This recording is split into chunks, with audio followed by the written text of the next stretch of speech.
नमस्कार मित्रांनो, 12 तारखेला आपण या शेतामध्ये फवारणी केली होती आणि आज आहे 14 तारीख. 2 दिवसाच्या नंतर आपण शेतामध्ये आल्यानंतर आपल्याला तुम्हाला मी 100% खात्रीने सांगू शकतो आपल्याला या कीटकनाशकाचा चांगला असर भेटलेला आहे. ट्रॉपिकल ॲग्रो कंपनीचं टॅग हिकिमा या नावाचे औषध आहे. याच्यामध्ये 3 घटक आहेत. तुम्ही हेच घ्यावं माझं म्हणणं नाही आहे. याच्यामध्ये जे 3 घटक आहेत पुढे स्क्रीनवर मी तुम्हाला याचे कोणते घटक आहेत हे याचे फोटो मी तुम्हाला देणार आहे.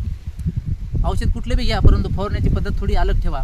जसं की मी मागच्या वेळेस प्रति एकर 6 पंप घेतले होते, परंतु यावेळेस आपण फवारणी करते वेळेस आपल्याला शेतामध्ये सोयाबीनची हाईट जास्त झाल्यामुळे आपल्याला पंपाचा डोस थोडा वाढवून घ्यावा लागला. परंतु आपण या फवारणीच्या स्टेजमध्ये आपण याला 8 पंप प्रति एकर हे फवारलेलं आहे. त्याच्यामुळे मला रिझल्ट भेटलेला आहे. ज्या दुकानदारानं मला हे औषध दिलं होतं त्यांना रिझल्ट आला नाही, परंतु मला आला. त्यांनी प्रति एकर 5 पंप टाकले होते, मी प्रति एकर 8 पंप टाकले होते.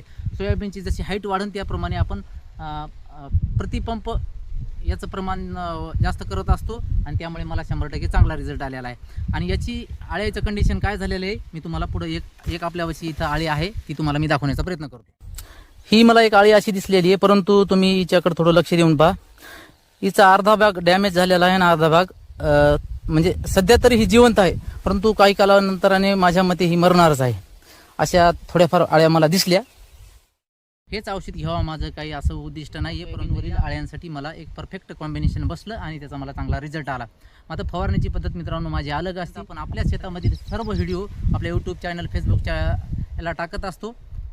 जो रिझल्ट येईल तोच टाकण्याचा प्रयत्न करत असतो. तुमच्या परिस्थितीनुसार तुमच्या शेतामध्ये फवारणी करू शकता. आता मी तुम्हाला गांभीर्यानं सांगतो, प्रति पंप एकरेची संख्या वाढवा.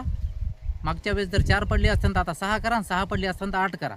माझं सरळ म्हणणं आहे की मी माझ्या शेतामध्ये प्रयोग करत असतो आणि त्याच्यामध्ये मी सक्सेस आहे. जर नवीन जर आपल्याला आयडिया जर मिळवायच्या असताना आणि मी माझ्या शेतातले सत्य अनुभव तुम्हाला सांगत असतो. जर आळी मेली नसती तर मी तुम्हाला हे बी सांगितलं असतं हे औषध घेऊ नका, याच्यामुळे आळी मरत नाही. धन्यवाद.